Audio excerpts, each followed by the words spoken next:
Good evening, everyone, and thank you very much for joining us tonight. My name is Patrick Nelson, and I'll be hosting tonight's session, but the speaker and our guest is Graham O'Brien from the ASX. He's the Senior Manager for Equity Derivatives. Graham, have I got you there on the line? You sure do, Patrick. Thanks for having me. Yeah, thank you very much for joining us. And as we got the disclaimer up here, I'll handle that first off. Any advice tonight is general, and it doesn't take into consideration your personal circumstances, and you need to decide for yourself whether it's appropriate for you. Past returns are not an accurate indicator of future returns, and if you're going to trade options, they're risky if you don't know what you're doing. So we would encourage you to ensure that you did some education and practice before you got started. Tonight is part of, a weekly session that we've been running over the last 3 or 4 weeks, where each week we're going to be talking to either a trader or an industry professional. This is an ongoing thing, and these sessions are built for people who trade options or are serious about getting into trading options and understanding what they're doing. Last week, Brian Corman gave a great presentation, and we've had a range of other presenters in, and we aim to, in the weeks ahead, continue to do this. So tonight, quite timely to get Graham involved.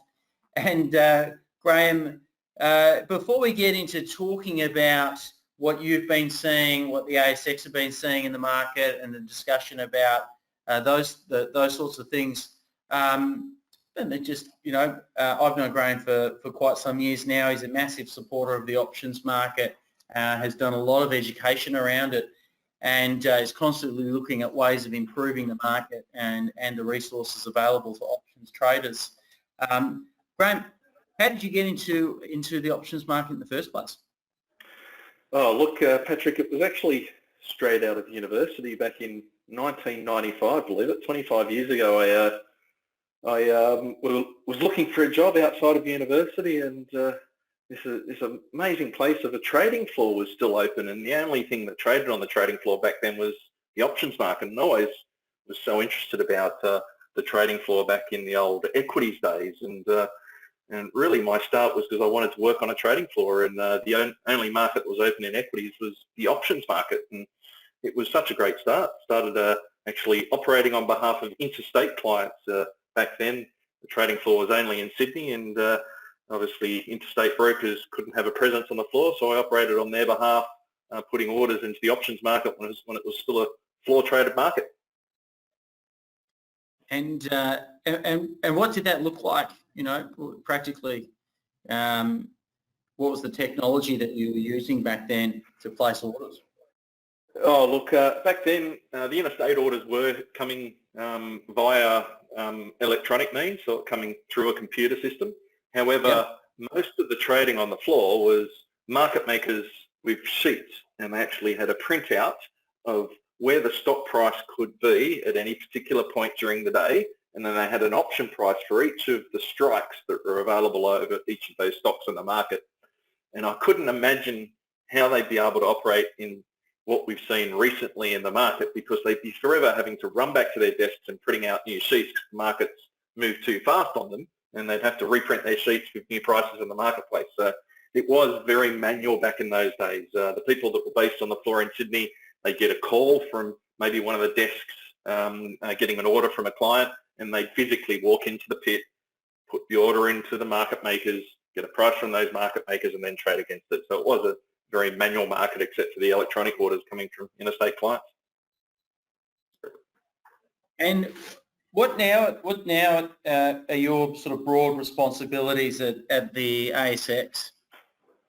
Oh, look, my broad responsibility at this point in time is I'm the responsible business owner for the equity derivatives market at ASX. So that's both our SPI futures contracts and also the exchange traded options market itself. Beyond that, I've had a remit over the last 20 years at the ASX anyway of really ensuring that both advisors and the general public are well educated across a suite of products that the ASX offers. But really my main interest and my main goal at the ASX is to see growth out of our equity derivatives market. Yeah.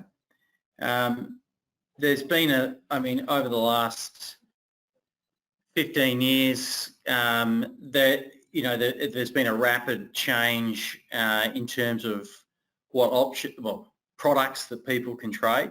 We saw CFDs come into the market, binary options, and more recently people were trading bitcoins, and there's been a few fads in there at the same time. But why do you think options are such a good trading product, or what do you think the superior elements to say options are over say other trading instruments? Look, at their core, options are risk transfer instruments, and regardless of the market environment, there is a trade with an options contract that can take the risk out of your portfolio, or for some people that like to take on risk, actually add risk into their portfolios themselves. And you're right, there's been such a massive change in the 25 years that I've been involved in the market. We've gone from days where margin lending was where everyone got their leverage from in the marketplace to when a warrants market took off within Australia and started offering products very similar to option style contracts. The only downside to the warrant though was that you couldn't short sell it, so there was no covered call strategies that you get out of the warrants market. You mentioned CFDs. They are a pure leverage play, and they give you a leveraged exposure one-for-one with an underlying instrument. But the one thing that many of these products, futures, CFDs, margin lending, warrants, can't do is give you that exponential return if you get the market right. You can pick your exact view of what you want in the market and build an option strategy that is going to give you the maximum possible return from that view. No other product can be tailored as well as an options contract. What, in terms of with what's going on in the options market at the moment, are there any major changes that are coming up that traders should be aware of? Look, the thing I'd be most wary of in this type of market is corporate actions. Every corporate action, depending on whether it's a pro rata corporate action versus something that's only for institutional holders, for instance, will have a differing impact on your profitability in an options trade.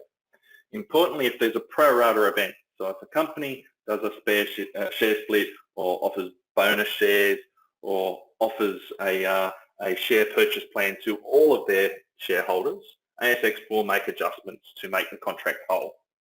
But things like recently, we've seen a couple of stocks announce a dividend and actually not go ahead and pay that dividend itself. Harvey Norman, for instance, announced their dividend, went ex-dividend, and actually pulled that dividend from the market. That has impacts on options trading because obviously options have the embedded value of dividends. So I'd be very wary around companies announcing dividends at this point in time, and just understand how corporate actions may impact on my profitability. Outside of that, I also need to be ultra wary of volatility at this point in time. We've just been through a 4 to 5 year period of very low volatility, and I'm talking between 10 and 15% volatility, shooting up obviously in March to as high as 80% volatility. We've come back down from those levels down to around that 30% volatility mark, but it is erratic, and the actual volatility between series is vastly different. The actual volatility curve itself has become quite steep of most recent instances, and volatility is one of those major impacts on whether you'll be profitable in an options trade or not. Yeah. With that fall came wider spreads. Is there any, can you just talk us through what's been happening with the market makers, why spreads have widened, what we can expect going forward? Yeah, sure. So there's two key reasons as to why spreads have widened, and I'll touch on the easiest one to explain first, which is the underlying liquidity in the shares themselves has become much lighter. There isn't as much intraday share trading occurring. A lot of trades are happening on the open.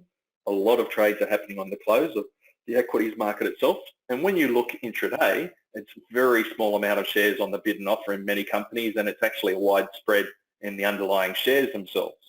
market makers hedge with the underlying shares. So if the liquidity in the underlying shares themselves is light, then unfortunately they're going to have to widen spreads to accommodate for the fact that they may have to move a stock 4, 5, 6, 7 cents before they can get their hedge away. With that in mind, us at the ASX, we have obligations that we set on market makers. And whilst markets are what we call fast, or definitely moving in around that 3 to 4% movement each trading day, even intraday, we've allowed wider spreads from the market makers themselves, up to double what they would normally be quoting on the screen. So you will see wider spreads because of underlying stocks moving much faster, but also being much less liquid than what was previously achieved. But there's also a knock-on effect of why we actually need wider spreads, and that is because market makers actually trade volatility. And they're buying and selling volatility. At 10 or 12%, they can afford to buy volatility at 9% and sell volatility at 11%, for instance, because it's not moving that much. When volatility spikes, however, there's no way a market maker can buy volatility at 40% and sell volatility at 42%. It's too risky for them. So they need to widen that volatility spread because it's much more volatile. Volatility of volatility is much higher. Stocks are, or individual option series, are moving from 25% up to 45% just off of the movement in the underlying share market. So they do need to widen their volatility spread, which will have an in-turn effect of wider spreads on the screen as well. All right, fair enough. A question from Matthew. During high volatility periods, it's hard to place options order either direct with broker or platform. We've sort of spoken about that. How can we improve this? How do we compare, say, with other, US market on the speed at which options trades are quoted and be able to be placed by traders?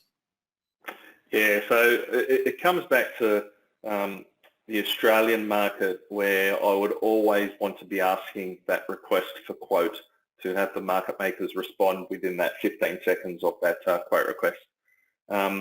It is difficult for market makers to continuously quote in all series when the market is quite thin in the underlying shares themselves.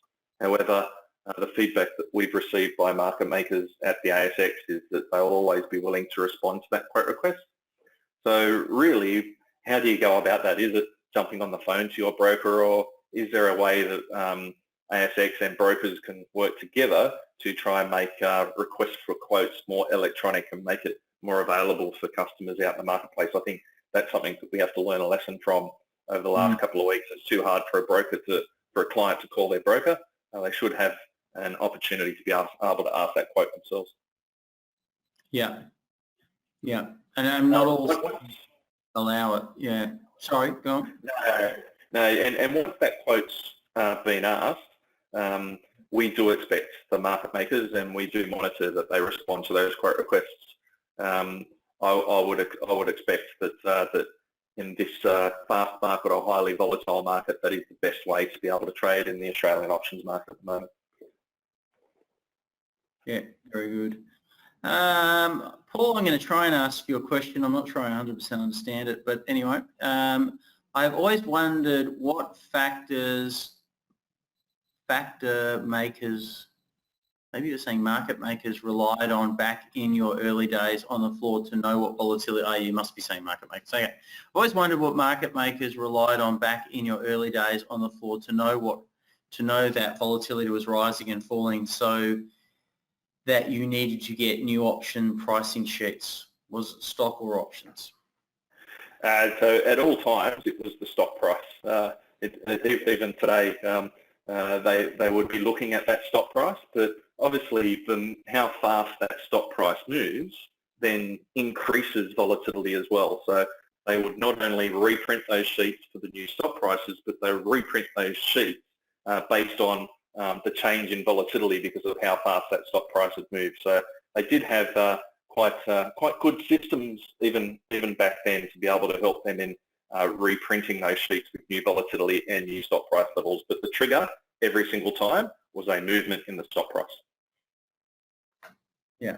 Can you talk about who's long and short in the market at the moment, or your put-call ratio?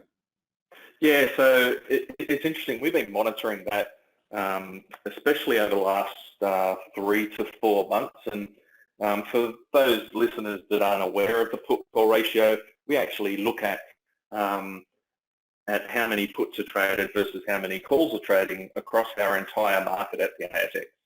And the put-call ratio gives us an indication of whether more calls are being traded versus more puts are being traded. So a ratio with a percentage less than 100 means that more calls are being traded than puts, and a ratio greater than 100 means more puts traded than calls. If I go back to January, the put-call ratio was 75%. So puts were trading 75% as much as calls, so 25% less. We moved into February, that had jumped to 110%. So the market had already preempted and started to get nervous in February of trading more puts than calls just in 1 month's time. By the time we got to March, it had jumped to 125%. So there'd actually been a 50% movement in 2 months from more people trading calls than puts. One of the indicators that we do provide in our monthly statistics is whether the market is net bought versus net sold in both calls and puts, because obviously put-call ratio doesn't tell us much, because we might have natural sellers selling puts and natural buyers buying calls, which in effect gives the same direction. What's changed in March is that everything's flipped onto the bought side of the equation. There isn't as many natural people in the marketplace wanting to sell options, and that tends to happen when volatility spikes, is that all of a sudden people become very nervous and don't want to take on that additional risk of selling options. The interesting point though is that that's definitely the case when volatility spikes and we have the big downturn that we saw in March. Once we come to the other side of that risk in the market, people have a little bit more confidence. The number one trade that happens in coming out of the global financial crisis, and I expect the number one trade coming out of this crisis that we're seeing, is people love selling calls to try and generate income streams on the other side of the problems. Beautiful. Patrick's asked, with interest rates so low, are we seeing any difference in option volume, as often people use options to leverage instead of margin? Look, the number one trade that we see in options market isn't actually a leverage trade. We mentioned some of those instruments before in margin lending and CFDs. Quite often people use those instruments for leverage. I'll use options instruments for share portfolio protection, or if I'm taking a directional trade, it's about a very specific directional trade. So we actually haven't seen a huge amount of difference of people moving away from options, for instance, moving into things like leveraged instruments because of lower interest rates. It hasn't been the case in this particular point in time. A few people have asked about the put-call ratio. Is there any way where can we view that information? Is it published anywhere? Yeah, so I might actually provide a link through to you, Patrick, but it's actually on the ASX's website, and we release our monthly statistics. So if you go to asx.com.au/options, or just on the ASX's website, search option market statistics, you'll be then able to see all of the statistics for the last 8 or 9 years. So if we go into options there, and then over on the right-hand side, you've got what's new. If we go below that advertisement, first time I haven't seen your ad there, Patrick. No. Yeah. What's new option statistics on that right-hand side there? Yeah, on the right-hand side, what's new? So you've got up-and-coming events and what's new option statistics. Got it. Yeah. This will give you all of the option statistics each and every month for the last 8, 9, 10 years. If you clicked on March statistics there under options and futures monthly statistics, that'll take you to the statistics that we create at the ASX, giving you an idea of volumes. If we scroll down on this page, a lot of the information is much more applicable to yourselves as options traders. So keep on scrolling down. gives you an indication of all the stocks that are traded, where all the volumes happening, which market makers, which brokers. But then if we keep on going down to this section, we can now start seeing net calls and puts, and then your put call indicator at the bottom of that screen that you've got there. So we can see that it spiked significantly from June, where that blue line in open interest was much lower in January, and it spiked right up in March. So it's at its highest level in 7 years that you can see that put call indicator. Yeah. Yeah. Yeah, beautiful. There you go. All right. Well, will that link work for people? I'm not sure if it will. No, I'll have to go here. Anyway, I'll copy and I'll drop that into the chat box in just one moment. There you go, guys. Everyone should have that in their chat box now. Okay, let me go and have a look at, there were some more questions. Mark has asked, what is the main reason for having American and European options for equities? Would liquidity be better if there was only one type?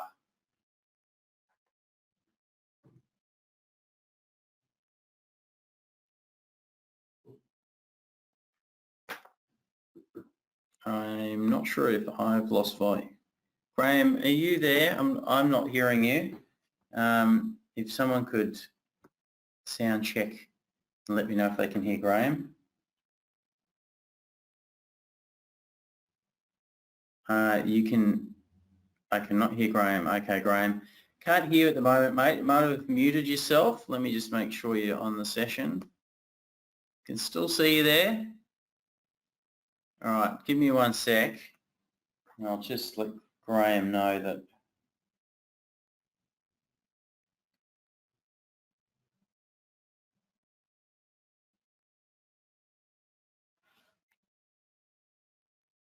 I'm just going to mute myself for a moment. I'm calling Graham.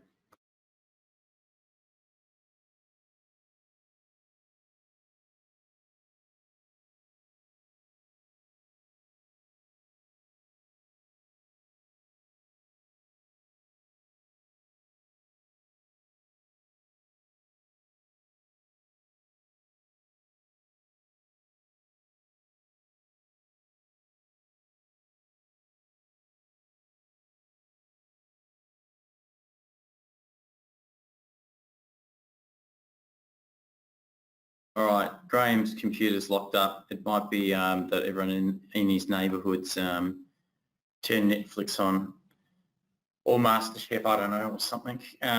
So I'll just go back and see if there are any questions there that that I'm interested. Mark, a good question, by the way. We'll see what he's got to say about that. We'll give Graham just a moment to turn his computer back on and off again, which leads me into, if anyone has got any questions that they haven't asked already, type them into the chat box. If for some reason we don't get Graham back, I'll just send him all the questions, get him to write down an answer, and I'll email everyone on the session tonight the answers. So if you've got any questions about anything to do with the options market, market makers, liquidity, any ideas around products or anything like that, or how things could be done better, put them into the chat box, and we'll wait a moment and we'll try and get Graham back. Just give him 1 sec to turn his computer on and off and have a go at starting it things back up again. For anyone that's on the session that's not a Reach Markets Implied Volatility client, if you'd like to get a trial, just type in yes. And when you leave the session tonight, give us some feedback on how you found the session, apart from the technical, where you can tell us about technical issues, but and any of these sessions we've been running. On Thursday, we will be running the next big trade. So if you, we'd invite everyone that's on the session today to come along to that. And if you want to get a trial of our platform or open an account with us, type in yes, and we'll get you set up for a trial, or we'll get you the necessary information to be able to trade through us. We have the best technology in Australia, without question. We're always building it and expanding on it, and we have the lowest cost online trading pricing as well. All right, there you go. That's my pitch. Let's have a look.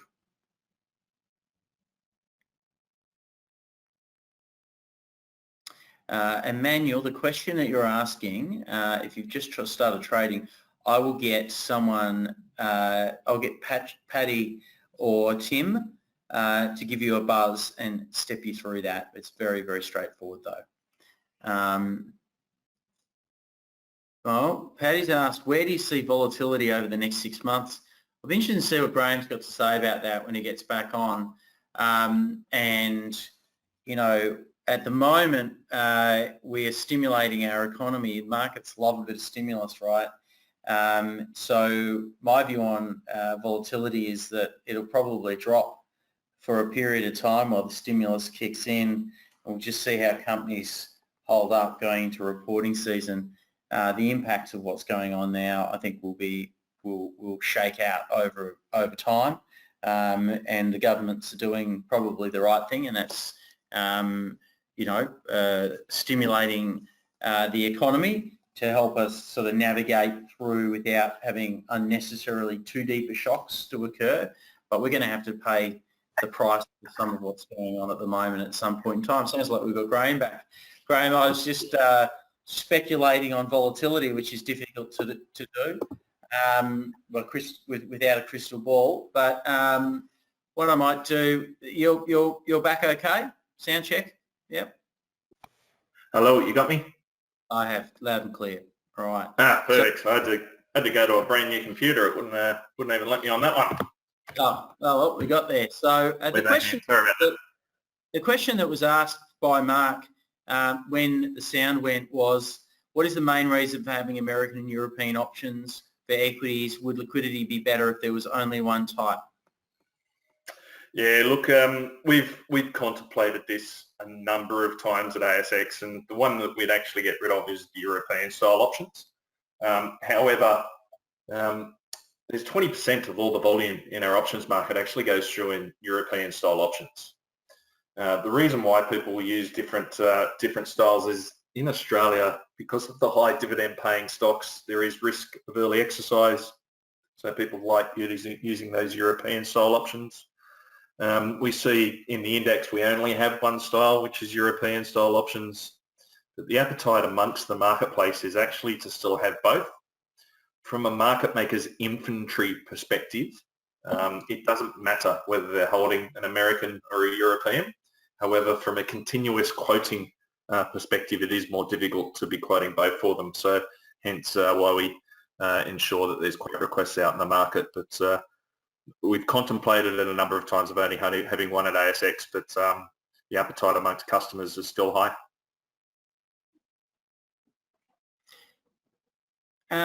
Paul said he's found that hedging has been expensive with puts and put spreads. Are you seeing a lot of hedging option transactions occurring now? Yeah, but it's much further out of the money. So it is expensive. Volatility is expensive, but people are just looking for that disaster insurance. And the biggest purchaser of puts at the moment are our fund managers and superannuation funds. They're just going further out of the money, so it's not costing them as much. That will change as volatility starts to come off. You'll find that people are starting to buy that protection closer to the money. But he's exactly right. It is expensive at the moment, but it will start to come off, and people will start buying closer to the money. Mark has asked, trading options on the VIX is massive in the US. Is there a way of trading VIX options in Australia? So we gave VIX a go in Australia. We looked at it from a futures contract perspective. The reason that VIX is so massive over in the States is that they have a very robust and liquid futures contract for market makers to be able to hedge their option exposure to.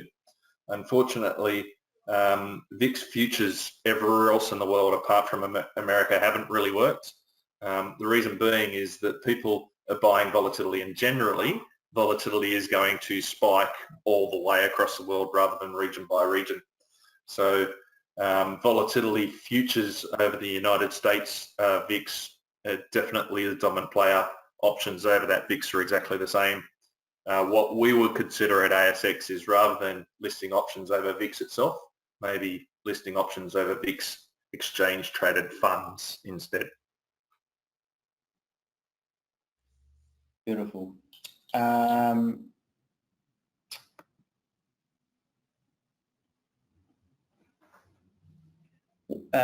Paul's asked, what has to happen to get some of the lower liquidity stocks to have some tighter bid-ask spreads, e.g. Afterpay? What has to happen is for market makers to be able to borrow stock on those instruments. Obviously, their hedge often requires them selling shares that they may not actually own. They need to be able to borrow that stock. If the borrow market in those underlyings is thin, then it makes it very difficult for market makers to sign up to those types of stocks. So at ASX, we're looking at ways to try and open up that stock borrow market in these lower liquid stocks. But beyond that, it's really an infrastructure play for market makers. How much of their infrastructure do they want to point towards lower liquid stocks? And that's on us at the ASX to make it more commercially appetizing for them to be able to be quoting in some of those lower dollar stocks, which means we have to provide some free infrastructure to market makers to help them. That's something that my team will be working on over the coming year to look at incentives to have market makers quoting in more stocks, in more series, and in more styles of options. Question, Graham. Have ETFs and so forth had any impact on the liquidity, the trading liquidity throughout the day, and therefore impacted market makers? Well, the liquidity therefore impacted the market spreads on stocks. Sorry, I didn't get the start of that one, Patrick. Was that APX, was it, or what was it? No, ETFs. The move towards everyone going index. Sorry. Yeah. Yeah, look, because people are more passive and they're moving to more index style instruments, you're noticing all of those index instruments are trading on the close. And I'm not sure everyone's saying it. We'll see a market where it might be up 1 or 2% on the trading day, and that trend moving into the close means the market ends up 4% because all the flow moves into those closing stocks. That's definitely having an impact on market makers. So are there other styles of instruments that ASX can introduce to help them provide liquidity for the market or them to source liquidity? Things like center point order types, which is a dark order in the equities market, allows them to be able to put orders on the screen without actually showing the stock as too strong or too weak at that point in time and maybe getting size away. We definitely want to see more liquidity in the intraday hours. That will help market makers. So any instruments we can improve in the equities market to do that will definitely help them.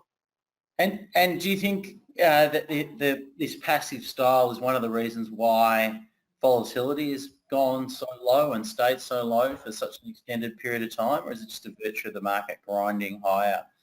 I think it's partly an element, but products like VIX definitely keep volatility low as well. When we start thinking about instruments that you actually trading volatility itself, it actually brings it back into a mean level very quickly. You might have seen a spike in volatility in past years without VIX products. It comes back into where those volatility products are actually trading. But definitely it does subdue that volatility, because kind of you've got massive amounts of money coming in and out of the market on an index. Although events like we've seen more recently definitely have funds thinking about, are there opportunities in individual stocks? So these events tend to bring out more value investors. It starts to move people away from indexing. Okay. Trudy has asked, is there any way that we can get those stats in the current month? So we only release them at the end of the month. Now, the good news is that depending on which systems you're using for your trading, Wendy, all of the options market data is open. So you can see who's buying and selling options at any particular point in time as broking firms versus market makers. You could actually generate those stats intra-month yourself off of the information and trading data you're seeing from your brokers. From an ASX perspective, we would only release those once a month though. Thing to look out for in those trading statistics when there's a trade, and the broker ID, which is the identifier that's attached to the broker that's trading. Anything with a 900 number is a market maker. Anything with a lower than a 900 number is a normal broker in the market. So just a quick hint there to know whether it's market makers or natural clients trading.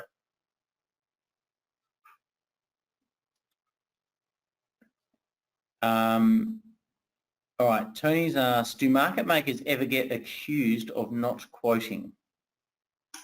All the time, and we're constantly monitoring their performance if we see them, and they are allowed to not quote at times. Don't get me wrong, there are markets that are wild, and we expect them to be in there for 80% of the trading day. And when they're not meeting those requirements, we penalise those market makers by not giving them their rebates for providing markets into the market. A normal client in a single stock option gets charged 13 cents a contract by ASX. A market maker might pay as little as 1 cent per contract.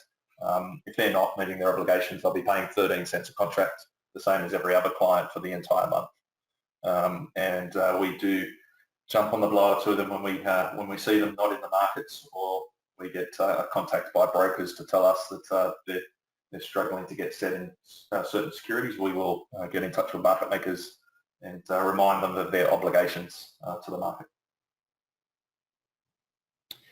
Okay, Jenny has asked, what are some of the things that ASX is doing to promote options market in Australia to a greater audience?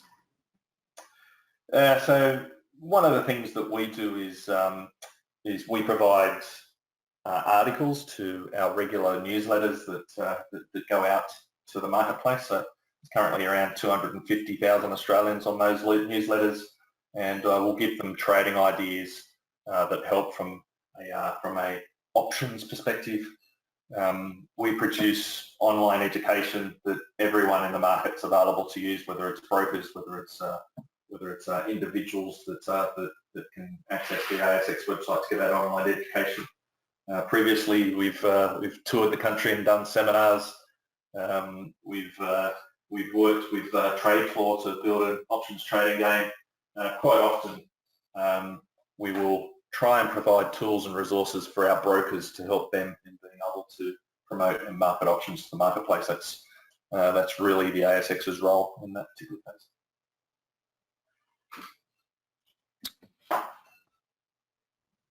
All right. Well, I think we've got through most of the questions, Graham. Sorry for dropping out before. No, that's okay. Good old internet. Yeah, it happens. It happens. Brian has come in. I should already know the answer to this, but here goes. Exactly when do XJ options expire, please? Is it the start price this Thursday? The start of day price this Thursday? Yeah, so it's the opening index calculation. So really importantly, it isn't the opening value of the index itself. It's the opening of every stock in the index that determines the calculation. So you can imagine all of those stocks open at different times during the day. A to B stocks open at 10 a.m. and it isn't until 10:09 that we actually see all of the other higher letter stocks opening in the index itself. So it's not until every stock itself opens the index that determines that opening index calculation. The last trading time, however, is not on the open. You can actually trade that contract even knowing what that opening index calculation is right up until 12 noon on the expiry date itself. Now, one of the things that you might look for in your broker screens is for those brokers that use Iris or Web Iris, they actually have an instrument that gives you that opening index calculation. So if you type into your screens XJO, so like opening XJO, it'll actually give you what that opening index calculation is as the stocks are opening, and it will move until all of them open. So definitely keep an eye on that. So it's not the opening print of when the index opens, it's the opening print of when all stocks in the index open. All right, a couple of like questions. Tony's asked, what percentage would be retail investors in the AOM? So if it's single stock options, you're looking at around about 2/3 retail investors, 1/3 institutional investors. If it's index options, about 50-50, 50% retail, 50% institutional investors. Really? Okay. Paul, what do you think the most important things we retail traders can do to enhance our success, our chances of success in this game? So in this game means the Australian option market, I'm gathering. Yes. Number one to me is you have to understand volatility. I've seen so many trades, especially recently, where a person will get the direction right, and that's hard enough, getting direction right, but having the wrong strategy that's on the wrong side of volatility can often mean that you pick direction right, but if you get volatility wrong, it still means you lose. Yeah. And I've actually seen clients recently get the direction wrong, but they've actually got the volatility right, and they've made money from those trades. Volatility, especially when it's wild as it is at the moment, there has to be a good understanding. You have to take a view on volatility. Number two, never put an order in the Australian options market without asking a quote request. Yeah, beautiful. Like it. Trudy has asked, is XJO match on the radar for review like in the States? Sorry, XJO match, so the way that we determine the opening index calculation I'm gathering, Wendy. At this point in time, it's not. Way back when I first started, we actually did the XJO settlement price was the closing value of the index itself. It was rife for manipulation. People could put orders in for pushing the market up or pushing it down without any risk of those orders being transacted against after the market had closed. We believe that the fairest way to do that is on an opening index calculation to ensure that orders that are put into the market actually transact and they're open for trading immediately after the stock is opening. We also put very significant rules around how brokers can place orders on those big index expiries to ensure that the market is fully informed, so they can't put an order in and take it immediately out. They actually have to leave orders in the market once they place them in.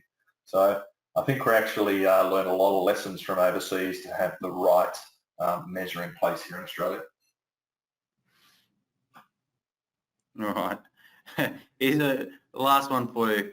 If I had a very profitable XJO trade with only a couple of days to expire, should I close it or let the cash settle into my account? Have we got that disclaimer from the start of the session? It's one of those really difficult ones. I don't know the individual client's position, but if you're nervous about the market moving away from you, sometimes a bird in the hand is worth better than two in the bush, isn't it? Isn't the saying? So I'll be more direct. Close it. Yeah, it's one of those difficult ones that clients always face. Yeah. It's hard to know, but close it. Look, again, it just depends on absolutely your trading plan and how you manage things. Right. All right, let's have a look. Yeah. So Sean's asked about quote requests. Sean, it's something we're working on, and one or two others have asked about quote request as well. It is definitely on the top of our list of things to build in. There's just one thing that restricts us at the moment, but we're working on it. I think importantly, Patrick, that partly the reason why quote requests aren't available to clients is partly on ASX to solve the problem for as well. So I appreciate the issue that you face as brokers, but we actually have a rule in our markets at the moment that that requires brokers to only ask so many quote requests for orders being entered. That puts then obviously pressure on brokers to be able to monitor that before allowing clients to put quote requests in. We need to work with the Australian Securities Investments Commission to change that rule to make it easier for brokers to allow quote requests for retail clients. That rule is really to stop market makers or even institutional clients flooding the market with quote requests, which is not what the rule was intended for retail customers. Yeah. Paul's asked, will the upcoming blockchain system impact options trading? Look, blockchain, or when we think about delayed ledger technology, is all about security settlement. I think there's definitely opportunities that raises from an options market perspective, especially in the way that the stock borrow market, it might open up new players to that particular market, which makes it easier for market makers to be able to stock borrow once that technology is available. I think that definitely provides great opportunities to an options market in the future. Beautiful. At this point in time, we're not planning settlement on blockchain for the options market at this point in time. I'm going to allow for maybe one more question if someone wants to ask it. But if we're not seeing anything come through, I'll call the session to hold on 1 second. Okay, Jason has asked, anything new coming in the future or any changes being planned by the ASX options team? Oh, look, if I think about what we're planning in the future, it's all around behind the scenes at ASX. So we have infrastructure that supports our market, our clearing and settlement of options, also our trading of options. A lot of our work will be behind the scenes in making sure those systems are as efficient as they can be for the brokers that are accessing the market. If I think about products that we'll be focused on, number one is bringing more options over ETFs to the market. So at the moment, we only have one option over an ETF, which is over the S&P ASX 200 index. We want to look towards other styles of products in the market as well. Some international indices, for instance. Beyond that, we're focused on the cost of trading options from an ASX perspective. So that 13 cents per contract in single stock options is the same whether I'm trading a $1 stock or it's the same whether I'm trading a $250 stock. We'll be looking at fees to make it much fairer across the spread of of stocks that we have in our options market. So maybe making fees cheaper for lower dollar stocks, might be more expensive for higher dollar stocks. And finally, working with market makers to try and provide liquidity across the entire suite of options that are available. That would be the third piece of work that we are focused on in the coming year ahead. Graham, Tim's asked, what education tools does ASX have relating to interpreting volatility? Okay, so we have on our website an advancing in options course, and there's some modules built within it that are specific to volatility itself. It's really more around the theory behind volatility. Quite often, the only way that you can actually understand volatility is through using tools like Patrick's got on the screen at the moment in screeners to give us an understanding on implied volatility ranks. But just as importantly, participating in an options trading game and getting a better understanding as to how volatility impacts on your profits is quite important as well. Unfortunately, you can do as much theory as you want.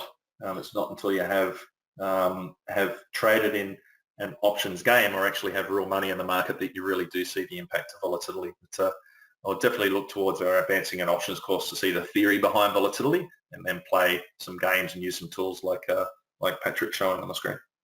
Yeah. Tim, we've got a couple of webcasts we've run on the topic of volatility, which you should be able to pick up from our resource centre. If you can't find them in there, just ask us and ask one of my guys and they'll email them through to you. But it's something, obviously, we've called our trading platform implied volatility for a reason.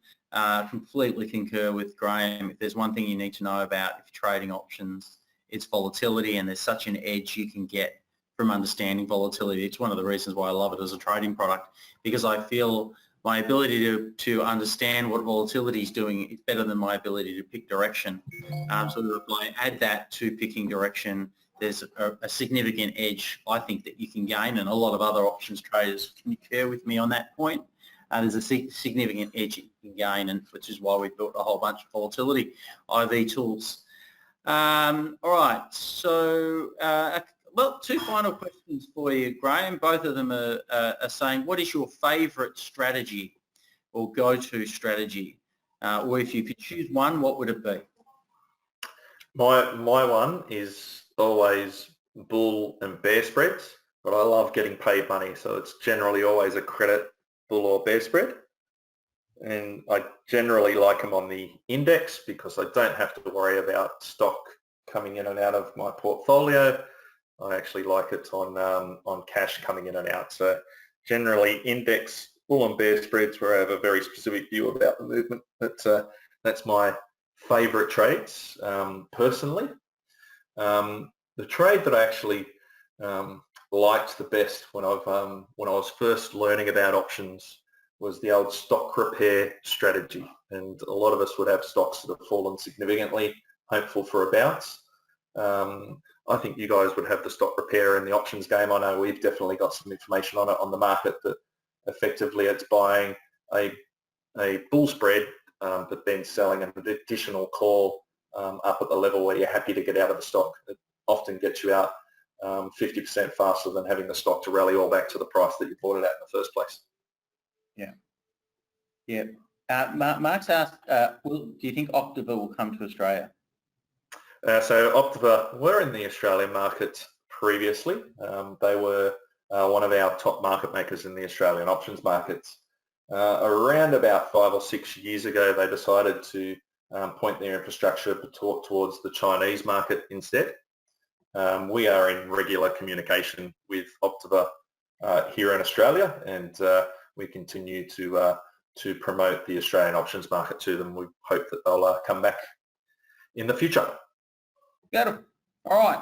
Well, thank you to everyone for taking the time to join us tonight. Fantastic questions. Graham, thank you very much for taking the time to join us as well. As if anyone leaves tonight, please leave us some feedback on how you found the presentation. Back on next Tuesday night again with another speaker, which I'm just confirming. I've got a couple that I just need to lock one in on day, but it will probably be a funds manager who has used options within portfolios through a whole range of different experiences to generate income and to protect. So that'll be an interesting session. Also a trader in his own right and so forth. So come along next week. I'll advertise the exact details of it in the morning reports over the next couple of days.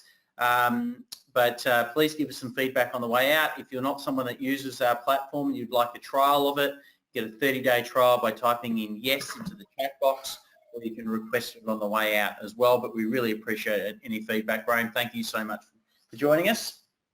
Not a worry. Thank you. All right, guys. We'll see you online next Tuesday night, or come and join us at the next big trade session midday Thursday. Thanks, guys. Good night.